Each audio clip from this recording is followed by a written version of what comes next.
नमस्कार फ्रेंड हमारे चैनल में आप सभी का स्वागत है। फ्रेंड, जैसा कि आप जानते हैं कि हमारे चैनल पे डेली रात 8 बजे आप लोग की जो है लाइव क्लासेस चलती हैं, जिसमें फ्रेंड आप लोगों के लिए बहुत ही इम्पोर्टेंट क्वेश्चन टॉपिक वाइज चलाई जा रही हैं। एक एक क्वेश्चन को हम लोग यहाँ पे डिस्कस कर रहे हैं और आज का जो टॉपिक रहने वाला है वो हमारा डीसी सर्किट से रहने वाला है। तो इसके बारे में हम लोग यहाँ पे बात करेंगे कि डीसी सर्किट है क्या और कैसे हम लोग इसके सारे क्वेश्चन को समझें, इसमें क्या क्या चीज़ें जो है पूछी जाती हैं।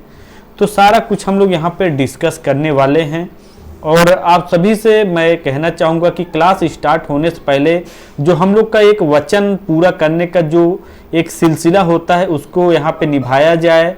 जो हमारा यहाँ पे लाइक का रखा जाता है टारगेट, वो 10 लाइक का रहता है। सबसे पहले आप लोग इसको लाइक कर लीजिए कि जिससे कि हम लोग जब क्लास को स्टार्ट करें तो फिर बीच में कोई बाधा ना आए, लाइक और शेयर ना ही सब्सक्राइब का।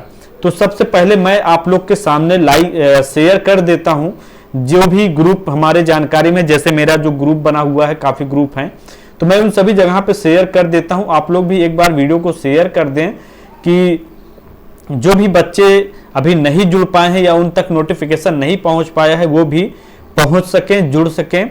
तो आज हम लोग यहाँ पे सारा कुछ बात करने वाले हैं। तो देखिए, डीसी सर्किट में सबसे पहले आपको ध्यान ये देना है, ये जो डीसी का नाम दिया गया है ये डायरेक्ट करंट दिया गया है, ठीक है। ये डायरेक्ट करंट होता है, तो ये डीसी सर्किट का मतलब होता है। और इसमें बहुत से इंपॉर्टेंट फैक्ट आपको देखने को मिलेंगे, जैसे आपको ओम का नियम एक होता है, ठीक है। उसके बाद दूसरा आपको मिल जाएगा किरचॉफ का नियम, ये भी आपको ध्यान देना है। तीसरा आपको मिल जाएगा लेंज का नियम। तो और उसके बाद जो है आपको जो इंपॉर्टेंट चीजें दी गई हैं वो प्रतिरोधक, ये बहुत ही इंपॉर्टेंट चीज हैं जिसे प्रतिरोधक हम लोग बोलते हैं या रेजिस्टेंस के नाम से भी जानते हैं। तो ये सारी चीजें यहाँ पे दी गई हैं। तो हम लोग यहाँ पे सारा कुछ डिस्कस करेंगे कि ये सारी चीजें हैं क्या जो हमारे समझ में यहाँ पे देखने को मिल रहा है, ठीक है। तो देखिए, फर्स्ट नंबर क्वेश्चन आपके सामने आ चुका है और फर्स्ट नंबर क्वेश्चन पे देखिए आपके सामने पूछा क्या गया है कि एक रैखिक प्रतिरोध वह होता है जो खाली स्थान को मानता है, ठीक है, जो खाली स्थान को मानता है। तो ए में देखिए एम्पियर का नियम, बी में लेंज का नियम, सी में क्या दिया गया है ओम का नियम, डी में जो है किरचॉफ का नियम, ठीक है। तो सबसे पहले आपको ध्यान ये देना है कि जो हमारा चुंबकीय एम्पियर का जो नियम होता है, इसको अगर हम देखें तो इसको दर्शाने के लिए हमारा जो है यहाँ पे आप ऐसे कह सकते हैं कि ये हमारा एक सिंबल दिया जाता है जो हमारा इस टाइप से यहाँ पे बी और आई को यहाँ समरूप किया जाता है, मतलब समाकलन आप कह सकते हैं, ये करता है। मतलब इससे हम लोग बी को इंडिकेट करते हैं, ये आपको ध्यान देना है। रही बात जो है लेंज का नियम, तो ये भी आपको ध्यान देना है। यह प्रेरित जो है प्रेरित धारा एसी को सदा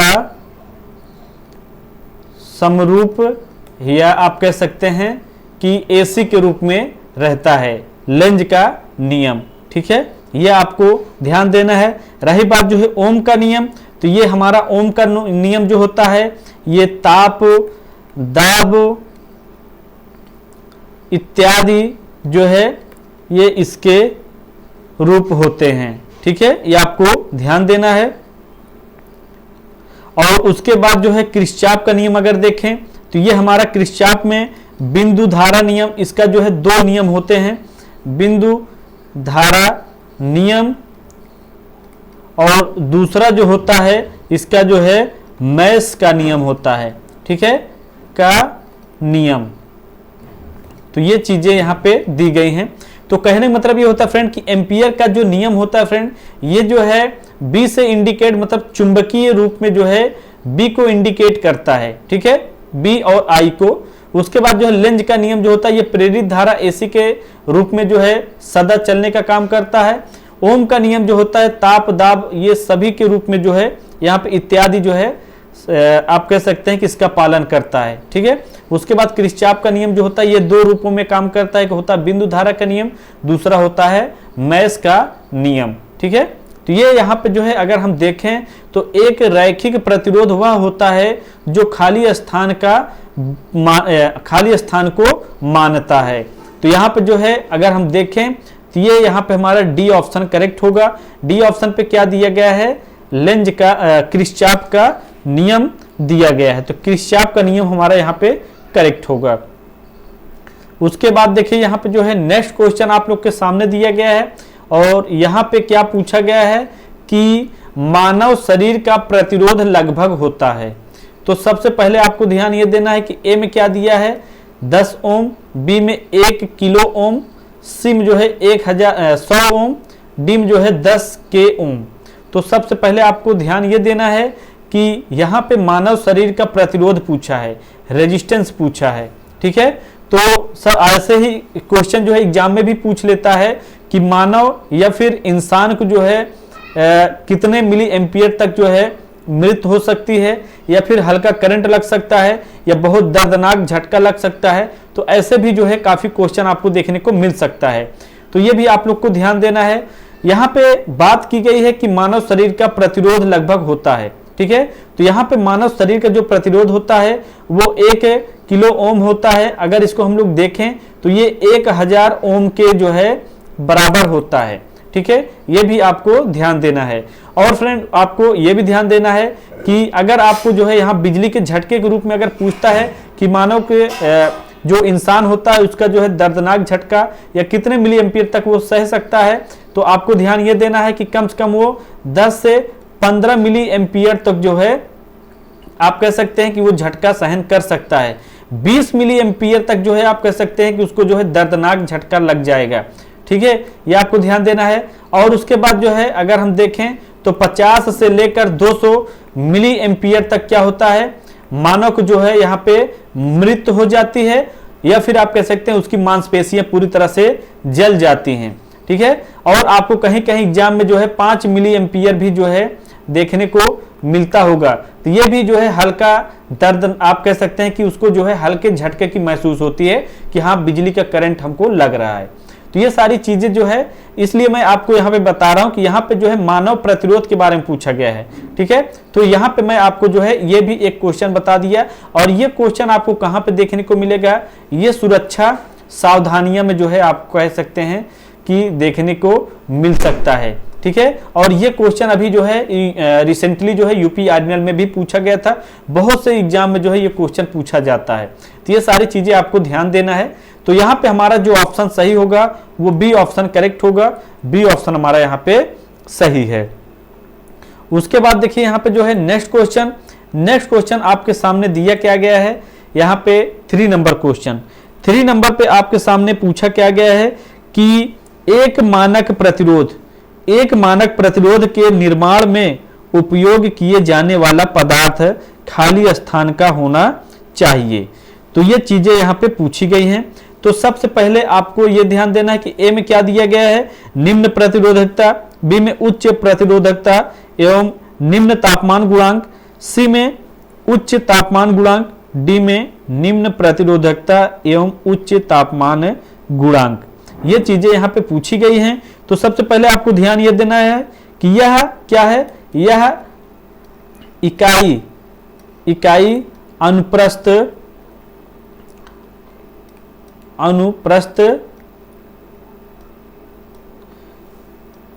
काट क्षेत्रफल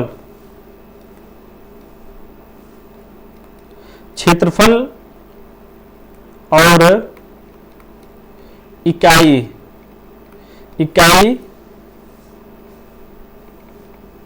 लंबाई के चालक का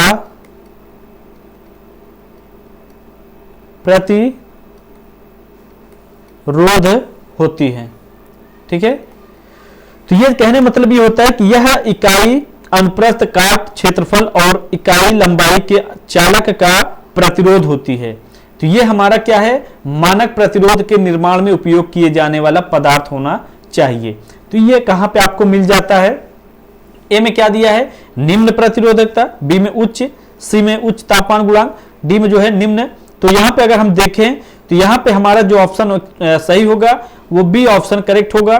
बी ऑप्शन पे क्या दिया गया है, उच्च प्रतिरोधकता एवं निम्न तापमान गुणांक। तो यहां पे क्या बोला है, यह इकाई अनुप्रस्थ काट क्षेत्रफल और इकाई लंबाई के चालक का प्रतिरोध होता है। तो चालक का प्रतिरोध होता है, तो कहने का मतलब ये होता है फ्रेंड कि चालक जो होता है वो हमारा कंडक्टर होता है, तो उसका जो प्रतिरोध होता है वो रेजिस्टेंस होता है। तो ये दोनों क्या होता है फ्रेंड, ये दोनों एक दूसरे के दुश्मन हैं, ऐसे आप कह सकते हैं। ठीक है, ये दोनों एक दूसरे के दुश्मन होते हैं, मतलब अपोजिट होते हैं। प्रतिरोध की वजह से क्या होता है, ये चालक को क्या करता है, बाधा उत्पन्न करता है। चालक जो कंडक्टर हमारे होते हैं उसमें जो चालक होती है उसको जो है रोकने का काम करता है, यह भी आपको ध्यान देना है। तो ये एक दूसरे के जो है व्युत्क्रमानुपाती कह सकते हैं और ये एक दूसरे के जो है अपोजिट होते हैं। ठीक है, तो यहाँ पे जो हमारा ऑप्शन सही होगा वो बी ऑप्शन सही होगा, उच्च प्रतिरोधकता एवं निम्न तापमान गुणांक। ठीक है, तो ये उपयोग होना चाहिए, तो बी ऑप्शन हमारा यहाँ पे सही होगा, बी ऑप्शन हमारा सही है। उसके बाद देखिए यहाँ पे क्या पूछा है, निम्नलिखित, नेक्स्ट क्वेश्चन कि निम्नलिखित में से किस पदार्थ की सबसे कम प्रतिरोधकता होती है, ये चीजें यहाँ पे पूछी गई हैं। तो देखिए प्रतिरोधकता मतलब क्या होता है, चालक में बाधा उत्पन्न करना। मैंने आपको पहले ही बता दिया, ये आप देख सकते हैं, ये आप देख लीजिए, मैंने आपको बताया है। ठीक है, यहाँ पे आप देख लीजिए। तो ये आपको ध्यान ये देना है कि किस पदार्थ की सबसे कम प्रतिरोधकता होती है। तो ए में क्या दिया है, लेड दिया है, बी में तांबा, सी में जिंक, डी में मरकरी या पारा कह सकते हैं। तो आपको लेड का जो प्रयोग करते हैं, इसका प्रयोग हम लोग कहाँ करते हैं, सोल्डर में करते हैं। ठीक है, ये आपको ध्यान देना है, सोल्डर में करते हैं। सोल्डर में क्या होता है, वहां पे लेड प्लस टीन की मात्रा होती है। ठीक है, टीन की मात्रा होती है जो 50-50 का अनुपात होता है, यह भी आपको ध्यान देना है। और सोल्डर क्या होता है, ये एक अस्थाई या फिर अस्थाई भी आप जोड़ कह सकते हैं। ठीक है, जिंक का प्रयोग कहां करते हैं, जिंक का प्रयोग हम लोग जो है लेप चढ़ाने में करते हैं, लेप चढ़ाने में करते हैं। ठीक है, ये आपको ध्यान देना है। बचा यहां पे तांबा और मरकरी। तो तांबे का प्रयोग हम लोग कहां करते हैं, वायर में करते हैं, वायर में करते हैं। तो यहां पे प्रतिरोधकता क्या होती है, सबसे कम। तो प्रतिरोधकता जो रेजिस्टेंस होती है वो चालकता में कम होता है। वायर जो होता है, तार होता है, वो क्या होता है, बिजली के प्रवाह को भेजने का काम करता है। तो प्रतिरोधकता जो कम होगी वो किस में होगा, वो तांबा में होगा। तो ये आपको ध्यान देना है। यहां पे जो हमारा राइट आंसर होगा वो हमारा यहाँ पे बी ऑप्शन करेक्ट होगा। बी ऑप्शन हमारा इसके अकॉर्डिंग सही जा रहा है, बी ऑप्शन हमारा यहाँ पे सही होगा। ठीक है, तो ये हमारा सही है। उसके बाद देखिए नेक्स्ट क्वेश्चन, नेक्स्ट क्वेश्चन पे क्या पूछा गया, किरचॉफ के लिए मान्य है। तो किरचॉफ किसके लिए मान्य है, ये आपको यहाँ पे देखना है। ठीक है, तो सबसे पहले आपको ध्यान ये देना है कि ये जो है नेटवर्क परिपथ जटिल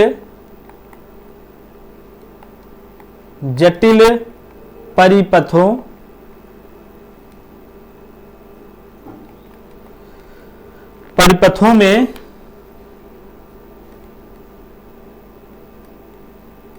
तुलनात्मक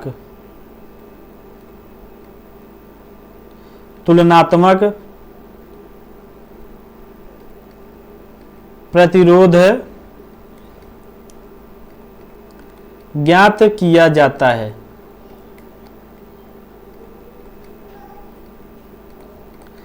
तो कहने मतलब ये होता है कि जो किरचॉफ का नियम होता है वो नेटवर्क परिपथ, जटिल परिपथों, ये सभी में तुलनात्मक रूप से प्रतिरोध ज्ञात करने के लिए करते हैं। यह आपको ध्यान देना है। तो ए में क्या दिया गया है, केवल रेखीय परिपथ। बी में यहां पे क्या दिया गया है, बी में जो है निष्क्रिय समय अपरिवर्तनीय परिपथ, सी में केवल अरैखिक परिपथ, डी में रैखिक और अरैखिक परिपथ दोनों। तो किरचॉफ का जो नियम ज्ञात किया जाता है वो यहाँ पे डी ऑप्शन सही होगा। डी ऑप्शन पे क्या दिया गया है कि रैखिक और अरैखिक परिपथ दोनों में ज्ञात किया जाता है। ठीक है, तो यहाँ पे हमारा डी ऑप्शन करेक्ट होगा। डी ऑप्शन हमारा यहाँ पे सही है। अब आगे देखिए, नेक्स्ट क्वेश्चन आपका जो है 6 नंबर पे क्या पूछा गया है कि निम्नलिखित में से किस परिपथ विन्यास में इसके प्रत्येक घटक के आर पार वोल्टेज ड्रॉप की समान मात्रा होती है। तो यहाँ पे जो ऑप्शन आपको अगर देखें तो सबसे क्वेश्चन में अगर देखें तो सबसे मेन पॉइंट हमारा मिलता है क्या, वोल्टेज ड्रॉप। तो जो वोल्टेज ड्रॉप की समान मात्रा होती है वो किस में होगी, समांतर में होगी, या बी में समांतर श्रेणी समांतर में, सी में श्रेणी में होगी, या डी में संयोजन में। तो अगर हम देखें यहाँ पे परिपथ विन्यास की बात की जा रही है और घटक के आर पार की बात की जा रही है, जहां पे वोल्टेज हमारा ड्रॉप का समान मात्रा में होती है। तो जो वोल्टेज ड्रॉप होती है वो श्रेणी और समांतर में होती है, न कि समांतर में या श्रेणी में या संयोजन में। ये हमारा क्या होता है, श्रेणी समांतर दोनों को लेकर चलता है। इसी में वोल्टेज ड्रॉप की समान मात्रा भी होती है। उसके बाद देखिए यहाँ पे 7 नंबर क्वेश्चन। 7 नंबर पे क्या पूछा गया है कि निम्नलिखित में से कौन सा एक श्रेणी परिपथ में कुल शक्ति निर्धारण करता है। ये चीजें यहाँ पे पूछी गई हैं। तो यहाँ पे पूछा गया है कि एक श्रेणी परिपथ में कुल शक्ति निर्धारण करता है, कौन सा श्रेणी परिपथ है। ठीक है, श्रेणी सर्किट की बात की जा रही। ए में धारा स्रोत वोल्टेज समय, बी में परिपथ के लिए लगाए गए कुल वोल्टेज, सी में एक स्विच के द्वारा प्रवाह करने वाली धारा, या डी में प्रत्येक प्रतिरोध के द्वारा खपत की जाने वाली वोल्टेज का औसत। तो यहाँ पे जो है कुल शक्ति का जो निर्धारण हम लोग करते हैं वो एक वोल्टेज औसत के द्वारा करते हैं। ठीक है, तो ये यहाँ पे इंपॉर्टेंट हो जाता है कि कुल शक्ति निर्धारण जो की जाती है वो प्रत्येक प्रतिरोध के द्वारा खपत की जाने वाली वोल्टेज का औसत हमारा यहाँ पे सही होगा। ठीक है, यहाँ पे खपत की बात की जा रही है, ये भी आपको ध्यान देना है। तो यहाँ पे कुल शक्ति निर्धारण जो की जाती है वो वोल्टेज की यहाँ पे खपत की बात की जा रही है। इस वजह से जो है इसकी औसत जो वोल्टेज होगी वो हमारा इसी से जुड़ेगा, न कि प्रवाह की जाने वाली, मतलब हम क्या कर रहे हैं उसको भेजने की बात कर रहे हैं, ऐसा कुछ भी नहीं होगा। या परिपथ में कुल वोल्टेज, उससे हमारा कोई मतलब ही नहीं निकलेगा। ये भी धारा स्रोत में जो है वोल्टेज समय, ये उसके समय की बात करने की बात की जा रही है, लेकिन उससे कोई मतलब यहाँ पे खपत की बात की जा रही है, कुल शक्ति निर्धारण करता है। तो यहाँ पे हमारा डी ऑप्शन करेक्ट होगा, डी ऑप्शन हमारा सही है। उसके बाद देखिए नेक्स्ट क्वेश्चन 8 नंबर क्वेश्चन, और यहाँ पे क्या बोला गया है कि यदि एक प्रतिरोधक का अचानक मान घटने लगता है तो प्रतिरोधक से धारा क्या होगी।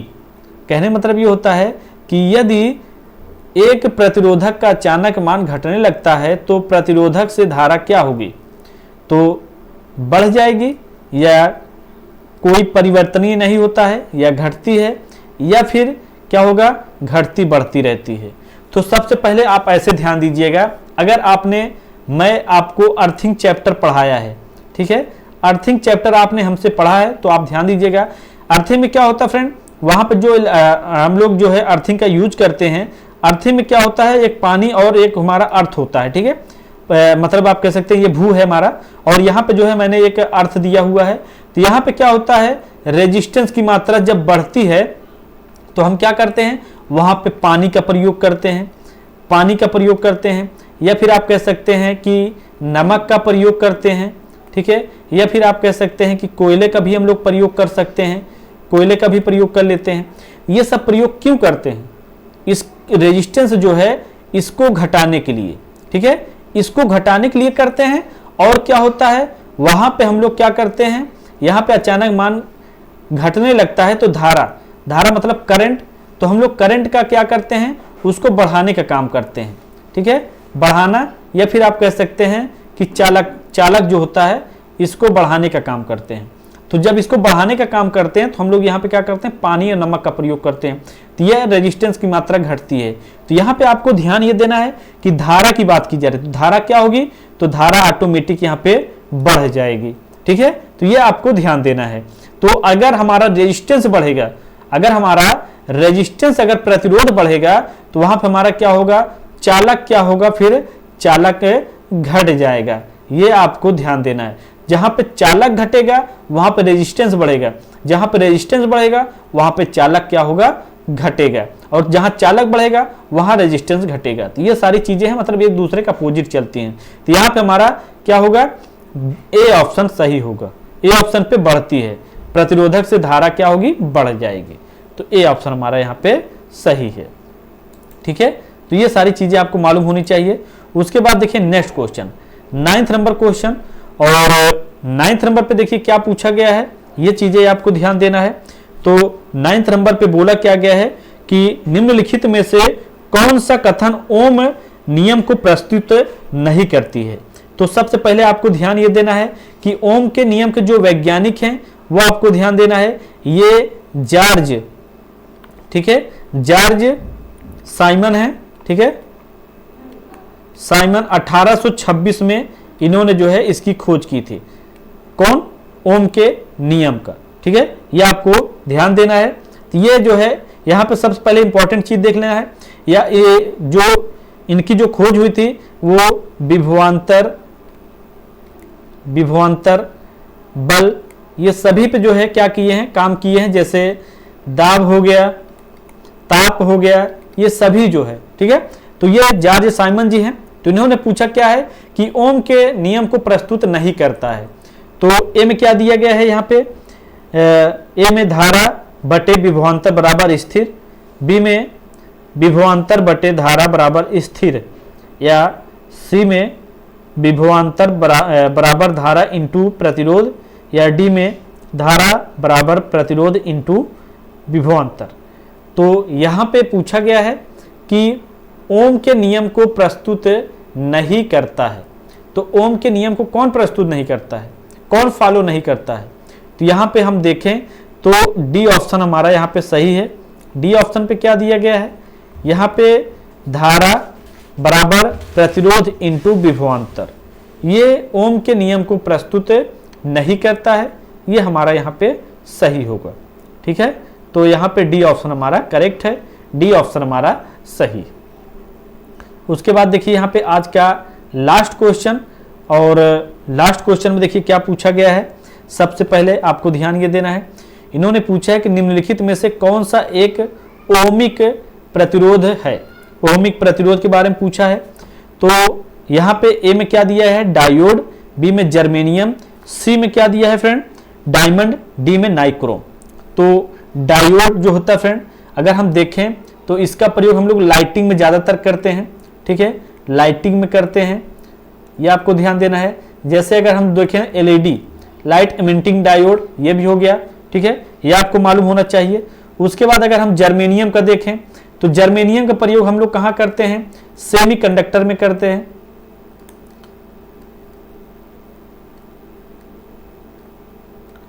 ठीक है, यहां पे करते हैं। उसके बाद 3rd नंबर पे डायमंड पूछा है। तो डायमंड क्या होता है फ्रेंड, ये सबसे कठोर धातु होती है। ठीक है, कई बार एग्जाम में पूछ लेता है कि सबसे कठोर धातु कौन सी होती है, तो ये हमारा डायमंड है। और अगर इसको देखें, इसका प्रयोग ज्यादातर कहाँ किया जाता है, तो लेड आदि में जो है, लेड या शीशे आदि को काटने के लिए हम लोग ज्यादातर इसका प्रयोग करते हैं, काटने में करते हैं। ठीक है, ये आपको ध्यान देना है। और बच्चा क्या, नाइक्रोम, नाइक्रोम का प्रयोग हम लोग कहाँ करते हैं, तो इसका प्रयोग हम लोग जो है हीटिंग एलिमेंट में करते हैं, हीटिंग एलिमेंट में। ठीक है, नाइक्रोम को प्रयोग जो है हीटिंग एलिमेंट के रूप में करते हैं। जैसे इलेक्ट्रिक इस्त्री हो गया, यहां पे हम लोग करते हैं। और नाइक्रोम किन किन चीजों से बना होता है, निकिल प्लस क्रोमियम। ठीक है, निकिल प्लस क्रोमियम से बना होता है, ये आपको मालूम होना चाहिए। ठीक है, और इसका जो अनुपात होता है वो अगर हम देखें तो यहाँ पे क्या होता है 20+80 होता है। ठीक है, 20+80 का अनुपात होता है, ये आपको मालूम होना चाहिए। तो यहाँ पे ओमिक का जो है यहाँ पे पूछा क्या गया है, ओमिक मतलब जो है ओमिक का प्रतिरोध होता है। तो ये यहाँ पे हमारा क्या होगा, ये निकिल होगा। निकिल जो होता है ये इसी का प्रतिरोध होता है। तो ये हमारा यहाँ पे 4th ऑप्शन सही होगा, डी ऑप्शन हमारा यहाँ पे करेक्ट होगा। ठीक है, डी ऑप्शन हमारा यहाँ पे सही है। तो ये थे आज के क्वेश्चन जो है। आज हम लोगों ने यहाँ पे अगर देखें तो 10 क्वेश्चन को कंप्लीट किया है और नेक्स्ट डे जो है इसके आगे से हम लोग क्वेश्चन को सॉल्व करेंगे जो भी क्वेश्चन है। बाकी फ्रेंड आप सभी से मैं कहना चाहूँगा कि आप लोग जो है चैनल पे नए हैं तो ज़रूर चैनल को सब्सक्राइब करके रखें, जिससे कि आने वाले समय में हर एक क्लासेस आपको मिल सकें। और इसके पहले जो है आपकी काफ़ी क्लासेस हो चुकी हैं, जैसे अगर देखें हम लोग तो जो है करीब 50 से 60 क्लासेस हुई हैं और इसका मैंने जो है प्ले लिस्ट बनाया है। अगर आप नहीं देखे हैं तो आप लोग हमारे चैनल के प्ले लिस्ट में जाइएगा, वहाँ पे सारी क्लासेस मिल जाएंगी, आप देख सकते हैं। और जिन बच्चों को कोर्स ज्वाइन करना है, ठीक है, कोर्स ज्वाइन करना है तो वो इस नंबर पे कॉल कर सकते हैं, कोर्स को ज्वाइन कर सकते हैं। और देखिए फ्रेंड, कहने का मेरा मतलब ये है कि अगर मेरे द्वारा मैं आपको जो पढ़ा रहा हूँ वो आपको समझ में आ रहा है तभी कोर्स को ज्वाइन करें, अन्यथा कोर्स को ना ज्वाइन करें, मैं आप सभी से कहना चाहूँगा। इसलिए फ्रेंड कि आप जो है बहुत मेहनत या फिर आपके माँ बाप जो भी है बहुत मेहनत करके जो है आपको पैसा देते हैं, तब जाके आप लोग कहीं कोर्स ज्वाइन करते हैं, पढ़ते हैं। तो हमारे यहाँ कोर्स ज्वाइन करने से पहले एक बार सारी क्लासेस जो भी हैं आप देख लीजिए। अगर आपको समझ में आता है तभी कोर्स को ज्वाइन करिएगा, अन्यथा कोर्स को मत ज्वाइन करिएगा, आप सभी से मैं कहना चाहूँगा। बाकी फ्रेंड आप लोग के लिए डेली रात को 8 PM पे आपको क्लासेस मिलेंगी, आप लोग जो है क्लासेस को देख सकते हैं। और कोर्स का मतलब ये फ्रेंड कि आप लोग को जो है 0 लेवल पे जो है सारी क्लासेस दी जा रही हैं। इस वजह से मैं आप लोग को कोर्स कहता हूं कि कोर्स में क्या होता है, आपको पूरा क्लियर कराया जाता है। यहाँ पे क्या होता है, डेली आपको 10 क्वेश्चन मिलते हैं, लेकिन वहाँ पे क्या होता है कि आपको जो है कम से कम 25 क्वेश्चन आपको डेली मिलेंगे। इस वजह से मैं कहता हूँ कि आप लोग जो है वहाँ पे कोर्स को ज्वाइन कर सकते हैं। प्लस आपको वहाँ पे क्या क्या चीज़ें मिलने वाली हैं, जैसे आपको कह सकते हैं कि PDF आपको मिल जाएंगी, उसके बाद जो है आप टेक्निकल की PDF, नॉन टेक्निकल प्लस जो है CCC सारे क्वेश्चन की जो है PDF आपको टॉपिक वाइज मिलेंगी। इस वजह से मैं कहता हूँ कि आप लोग कोर्स को ज्वाइन कर सकते हैं। बाकी फ्रेंड आप लोग वीडियो को शेयर जरूर करें और जो लाइक का जो टारगेट रहता है 10 लाइक का वो पहुंचा दिए होंगे। मैं जहां तक समझ पा रहा हूं आप लोग बहुत ही अच्छे तरीके से ईमानदारी से ये सारा काम करते हैं और आज भी विश्वास है। तो आप लोग चैनल को सब्सक्राइब करें और वीडियो को ज़्यादा से ज़्यादा शेयर करें। So thanks for watching and bye.